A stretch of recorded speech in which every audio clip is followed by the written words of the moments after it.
Hello and welcome to Tea Time on Plus TV Africa, where we bring you the biggest entertainment stories in the world of showbiz. My name is Elsie Godwin and I'm here with Ife Oshunkeye and Ife Oluwa Omai. Hi. What up? Hi. How you doing? Oh well. How's the day treated your mommy Gio issue? I hope this name sticks, Mommy Gio. I like it. So can I change Ife Oluwa Omai to Mommy Gio? Agreed. Even when you have your wig on. Okay. Ed Sheeran blames anxiety for him closing off from reality. In a recent interview, he said, and I quote, "I have social anxiety. I don't like large groups of people," which is ironic given I play shows to thousands of people. "I feel claustrophobic and I don't like being around many people. I get anxiety every day. It creeps up on me. I've been working on it for 8 years and I closed up from reality." I like that this is coming from Ed, right? Because people don't understand it.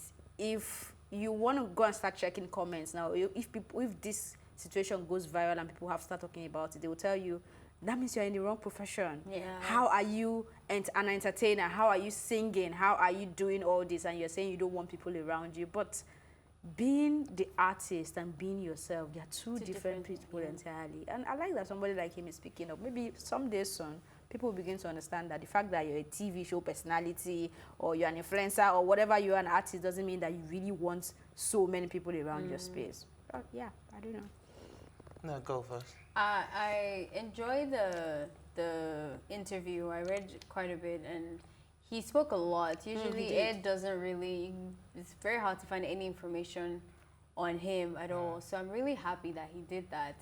And it's really sad to see that I can't imagine being in a place where I feel like I'm an animal, like an animal in a zoo. When he mentioned that, I understood what he was saying, because in Aussie, there was a time where I went to this area and I was literally the only black person in that community and I felt so sick to my guts. Like, what is this? Like, if I move, people are like, oh, she moves. If I be like, oh, she speaks English. Oh, and then they can see their hands are imagining they're trying to touch my hair or my skin. And that's just like on a very tiny scale. Just what I mean. It's not every day. And by the time I go to the next city, there's a lot of black people in that corner. So I had a break and it's just an experience. But imagine living that every day, but on a higher scale where everybody's talking to you. I think the thing that really stuck by me was when he said he doesn't like the stares and that he wished people would just come up to him and have a conversation. But then even after the conversation, people then ask for a picture. And then so does it mean that he's only like a 15 likes or 20 likes and he's not really a person? I felt bad because I kind of do that. Like, even if I made a celebrity and they want to have a conversation with me, I will still ask for a photo. But you kind of forget that you're not the only person. Everybody's asking for a photo, so it becomes like a bit sickening. So I think I'll stop doing that. So I don't want to be anyone. It comes with the job though, so yeah. I don't know. Yeah, so actually, the reason I waited for the both of you to finish is because I can remember when we were talking about the Kiss Daniel thing, and it was, I can't remember what country, and a fan wanted to take a picture. And I came up with the excuse that maybe this guy wasn't just in the best of mood to take pictures at that moment. And you guys were like, oh, no, he comes. That's different. No, no. Because it's just coming from a show. Ed is not talking about him being at a show and everybody wants to. That is, you went for a show. No, that was after the show. That was the parking lot. The guy was done with his job. He was going home. He needed the space. And a lot of people... you're speaking for him. He didn't come out to say he needed space. I'm saying I said that could have been part of the reason why he refused to take pictures. But now it's like you guys are taking back your words. No, we're not taking back our words, because this guy is talking about personal things. I don't think Ed would do this when he goes to perform and he feels like talking about like despite. Okay, he's talking about like so let's move away from Kiss Daniel because we're just gonna keep arguing anyway. So let's just come back to what Ed is trying to talk about. I totally understand where he's coming from, and it becomes a situation the moment you become a bit famous, or it becomes a situation of, okay, everybody's trying to be a leech, like they're trying to leech off you one way or another. So he said he has just 4 people he trusts. His wife is one of them and all. So it becomes a case of you can't actually deal with everybody at once. You begin to lose trust for the ones that you feel are even the closest ones to you and all that. Because being claustrophobic, being all that, I totally get it because these people are human. Sometimes they just want to be treated like that. They don't want to walk in a room and people are staring and being like, yeah, because if you even look abroad, yeah, you see a lot of celebrities, they walk the streets normally. People can be like, oh yeah, that, but you don't see the way they do it here in Africa, like the way gather around your car, everybody wants a picture, everybody wants to touch you, everybody wants to, I think they still have respect for personal space over there a bit compared to this place. So imagine what... I'll have to disagree with that. Okay. I think there's some celebrities that are neighborhood celebrities. So meaning this celebrity is famous but lives here, so we see that person all the time. So then they become less like, oh. But if you bring another celebrity into that same neighborhood that we don't see every time, they will rush them. Okay, what about, I'm going to use A$AP Rocky, for example. You saw the way he was walking the streets, right? Like, no. He was walking the street in Sweden. Yeah, exactly. Sweden. Do you know where Sweden? Do you know people in Sweden? So you think people don't know A$AP Not as Rocky? much as America. No, I'm just saying, like, but if that was... You also have to think about proximity. Remember what Ed Sheeran said? He said only after Shape of You did he get this claustrophobic. So meaning his song only became as famous. Just because a celebrity doesn't mean you're famous in every single city. It's Sweden. And then if you know Ed Sheeran's story, probably you'll be able to relate because this was someone that was homeless for a while. This was somebody that didn't have a lot going on for him, and suddenly you're a superstar, you're a super mega star, in fact.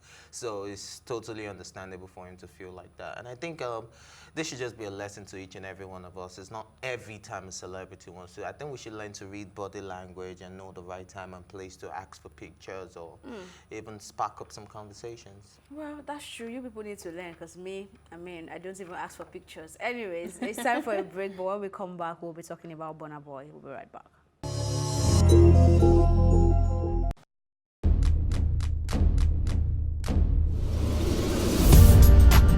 You're watching Plus TV Africa, and this is Tea Time. I loved the energy when I came in here. It was so positive. I was like, I can live here. My real names are Akbofio Fobo, Akborubomemere.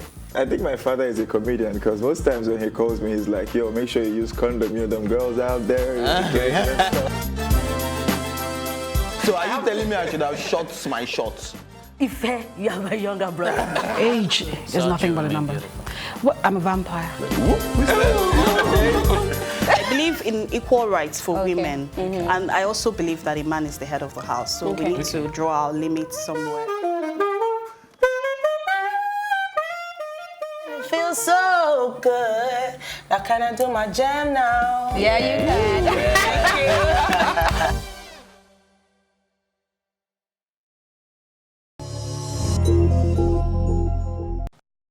Welcome back. This is still Tea Time on Plus TV Africa. Up next, Burna Boy says Ghana is the only place he has genuine peace. Go Ghana. You can relate, right? Yeah. Would you want to go back? Absolutely. By all means. Wow, so you leave us here. By all means. Wow. Even though I'm going to miss you guys, but yeah, is I deep. would still go back to Ghana by all means. Yeah, I think that's where I'll probably spend the rest of my life. Yeah. Because Ghana is very peaceful. When he's saying it's the best place you could find, I could just relate immediately. Apart from Labadi, Ghana is a very peaceful place. You don't have the old traffic situation. You don't have the old power outage situation. Well, instead of going to Ghana, you could just go to Abuja. You don't have. I mean, Lagos is the only mad place in Nigeria. You still have power outage in Abuja. Okay, it's power you still outage. have Well, you still get power pollution. outages, and when I was in Ghana, I got power outages. It's just very rare, and they'll give you heads up before. I stayed there for over 5 years. Even in South Africa, there's power outage. I don't know where people get that thing from. Like they give you heads up before they take the lights in Ghana. They don't do that. They please. do. At least, When I was there. Yeah, when you how many years ago? 2014. 2014. Okay. They used to give heads up. Yeah, They give in Nigeria too. They used to. No, maybe back then, but at the 2018 when I left Ghana, they just take the power just goes off, but it doesn't stay long. It comes back. At least throughout my stay there, 5 years, at least maybe like 5 times or less. I can't really tell. Okay. So when you say it's very peaceful, yes, it is. They are not violent at all. if you're in the club in Ghana and a bottle falls by mistake, you see everybody take off. Like, they don't even know how to stand no trouble. You get what I mean? So Ghana is a very peaceful place to be in, so I can relate to Burna Boy saying that. And if a Ghanaian makes you a friend, they're actually true friends. I would say, when I read that, I was like, I think it's more than just this ocean, because I know for a fact that the environment doesn't necessarily give you peace. The people especially do. I stayed in Ghana for a year, so it's not a competition. You're definitely, you definitely more about Ghana than I do. But I did not like Ghana at all. I didn't like it, and I think it was it had to do with people that I was around.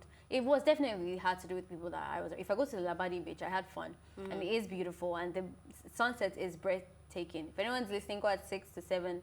Amazing. And Labadi beach, I'm surprised they said that, because that's like the worst beach in Ghana. Well, it's not. I disagree. But anyway, it does. So it's easy to tell that I've not been to Ghana. Let's just say. I guess that there are nicer beaches, but I wouldn't say it's the worst. But trust me when I tell you, it is the worst beach in Ghana. So trust him. I will. I will. I mean, I have a choice. So I would say it has a lot to do with the environment. Maybe it has good people around him that say that. But when I read the comments of the interview, I could just see that this is bringing a lot of fan base from Ghana to him, to Burna Boy, because people really liked that statement. And somebody mentioned that Burna Boy should say louder because Ghanaians don't appreciate that. And I think that's something that everybody does.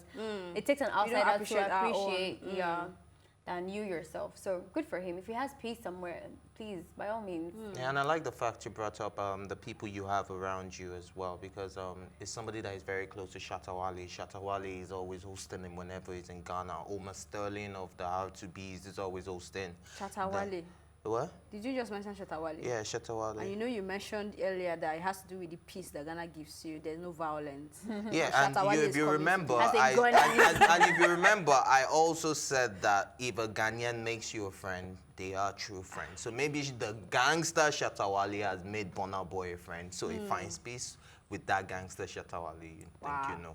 That's some twist of realization, but all right. Yeah. We're moving on to someone we discussed this morning, and it is Soulja Boy. He's been sued for bailing on Alabama gig in April. I think this guy comes out from one trouble and gets into another. I don't understand, but I think this has been on before he was sentenced for the 3 months, which he was lucky to come out earlier.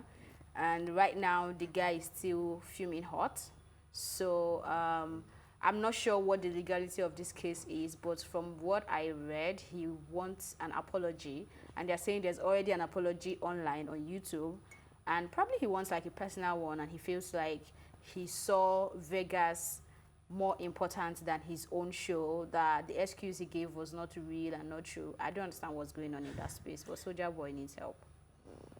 Basically, I think this is the case of paying someone for a gig, and then you discover that, oh, instead of the person being at your gig, they gave you an excuse that, oh, they missed their flights, and then you find out they're actually partying in Abuja. You understand? So that's what is going on here. What if he missed his flight and like, oh, I missed my flights, let me just go party? Am I supposed to hide myself under somewhere and start crying because I missed my flights? Well, that's what I think. That's an angle to look at it from, but I don't think this guy believes that, because he said he's been talking to close sources, like we always say to Soulja Boy, and they said it was in Vegas partying and having fun. And Soulja Boy actually replied saying that, look, I spent your $9,000 you talk. You know, he was quite insultive at first with the $9,000. Like, why are you coming to shade me over $9,000? Like, I spent that on Xbox games. You see, that's the problem, because when he made an apology, he sent that video personally to him. That thing just leaked to YouTube. It's not actually from And when you shaded him, it was public. When you shaded him, you tagged him, mentioned him from your handle to his handle. Yeah. So after everything, but the shade came after the whole legal. No. Before. When this guy. So then then after that response, he said he wants a public apology. So meaning, I want you from your handle to say in public that I'm apologizing for this and this and this, and give me back my money. But before they could finish that, for some reason, what he was saying, the person that's the plaintiff was saying that he refused to do that, and it didn't make sense why he was refusing to apologize, because there's already a video on YouTube that was leaked, not from him. but Soulja Boy still refused. But in the midst of negotiating, he had to go to prison. So communication stopped. But it seems like he didn't care about that, and his blood is even hotter. He's tripled, maybe tripled plus more, because $19,000 is asking for now, and like actual legal suing that has gotten involved. So I don't know why he's taking this thing very personal, because it's really not that deep. Like, whether or not he partied, he didn't party, it was $9,000. You wanted an apology and a refund. You could have just had that, like, stop with that and say, guy, give me my money, and like call it a day. Are you gonna eat the apology? No, I think why he needs their apology and why the 9,000 doesn't cut it is because if I'm a club owner and I invite you, I'm paying a Davido for my gig. Chances are the crowd on that day will be more. So people will not get value for their money. So I become unreliable. The next time I say, oh, Wizkid is coming to my club, people will be like, oh, that guy that said Davido was coming the last time and Davido never showed up. But if he still stuck to the apology, still soft it, and and shows that he wasn't lying that story at all. will have been believed. That angle makes sense, and I'll have believed that if he asked for suing from the beginning. But from the beginning, you just wanted your refund and an apology. And because he didn't give you that, you then decided to sue. So that wasn't your intention to begin with. You were not wondering about your integrity, because if you were, you'll have actually sued from start. So I don't know what, maybe there's something else going on at the background. Obviously, the shade guy. and all of that. If I'm asking you for my $9,000 and saying that, oh, you chose Vegas over my club, and then you come out to start telling me that, guy, calm down, like you used to have your 5 million playing the devil's advocate now. If I have told you the truth and tell you that I wasn't at your gig because I missed my flight, and I sincerely know that I missed my flight, right? Regardless of what any other sources tell you, and you chose to believe those people. If I have anger issues and you come at me and still start acting up and come in public and all that, I might say that. And then put your money where your mouth is. As soon as you say that, you transfer the money. Right? You put your money where your mouth is. I wish when because that's the first thing I noticed. If the 9,000 was so small, so why didn't you just pay it? The moment that you make that statement, post, just be like, in fact, in that post, tell him, DM me your account number straight up. Do you understand? That's a different case entirely. But you're not talking about my money and you're blabbing. Also, he said he spends the money on Xbox. And I'm just thinking, are you sure about that? Because if your level of artistry, that's a promoter is offering you 9,000 for booking, then you're pretty small. Just know what I mean. So that upfront payments. It's not everything. Even then, and then you're saying you're now saying that okay, it's so small. I pay Xbox with it, and you still cannot. Till tomorrow, you haven't paid the 9,000. Because it was in jail. Yeah. It's time for another break. But when we come back, we have some scoop on SA Walter. We'll be right back.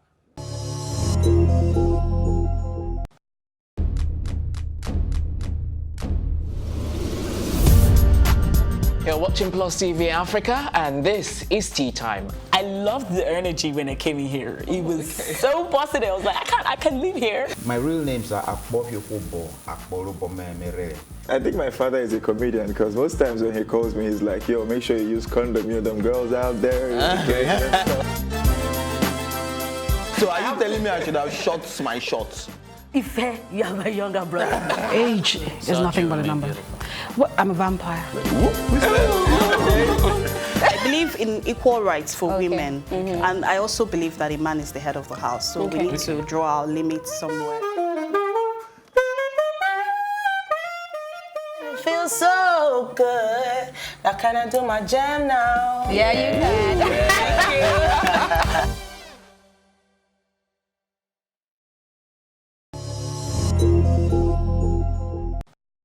Welcome back. SA Walter revealed a friend actually tries to ruin her marriage by wanting to leak secrets that she shared with this friend to her husband.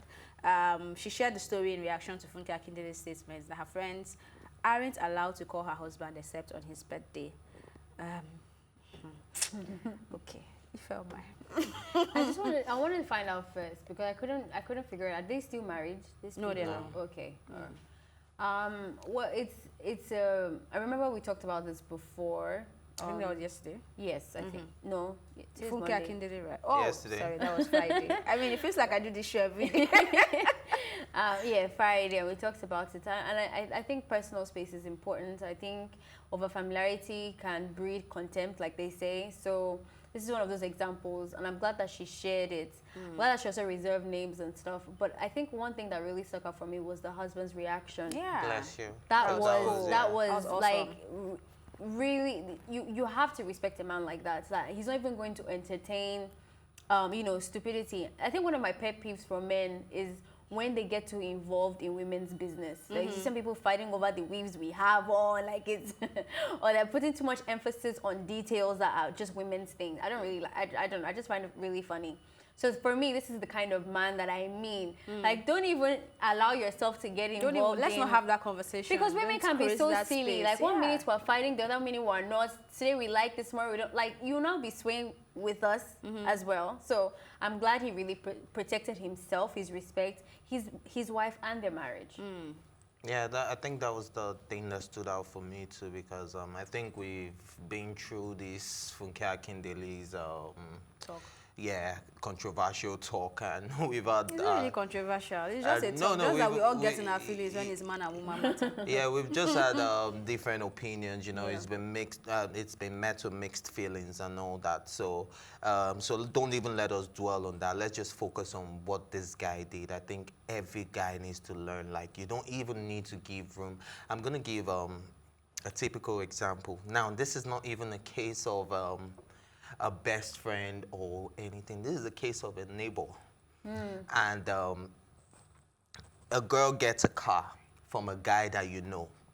And then you call this guy like, are you out of your mind? You know that this girl, when you are not around, whenever you're in London, she brings this person to just this a place. neighbor. Just a neighbor. So now, imagine that, but that guy too was like, okay. And then he told the chick everything that a neighbor said to him. You understand? So now imagine your best friend. So it's, if you entertain this thing, imagine that guy just thought about it and was like, for this neighbor to be saying on me, maybe it's true. And the person just gives you a flimsy excuse and be like, oh, let me go change this car. I don't want this car. And it takes about, you know, people could lose things from that, but it's how you handle your relationship that really matters. And this one is going out to all the men out there, because there are a lot of times that you even go out with a certain girl, and because your friend probably doesn't like her, whether they have an history or whatever, or maybe a the history, friend really wanted something and or couldn't get it, or stuff. that's why I said whether they have a history and you not. don't even know about, but they just don't like. Just see that tell you, well, that girl no push for you now. That girl no, you know, they try to bring her down and just say things to discourage you from that girl, but it's how you handle things at the end of the day. So to all the guys out there, follow your heart. Sometimes it may lead you wrong, but it's all about the lesson. I also like how she said women are scum, because I remember when the men are scum, I think was trending. I was just thinking, yeah, there's a lot of men that are scum. But I don't think men are scum anymore, right? Oh, they are scum. No, with the rainy season, I went last did you see men are scum post? We don't see that anymore these days with the rainy season. Are you guys sure? Are you guys sure? Very. With this rain and cold weather, are we actually scums? You have what? Oh, scums didn't even sound right though. I was gonna say because you just need to take out the S. Scumsies. Okay. Okay. I just want to say something. I mean, if I have covered everything, basically, I think that was an awesome advice to give to men out there, and even everybody. You need to know what you want, follow your heart, and then for me, I think women should understand, or everybody needs to understand, that if you're friends with someone and then this friendship ends, you don't need to go about trying to bring this person down. Like, enjoy the good time, bask in the euphoria of the memory, and move on. Like, trying to find things to now destroy what this person have, get back at them and all that, I think it's something we need to stop. And if that's your way of life and you're watching us today, please, I beg, in God's name, stop. It's not helping anybody.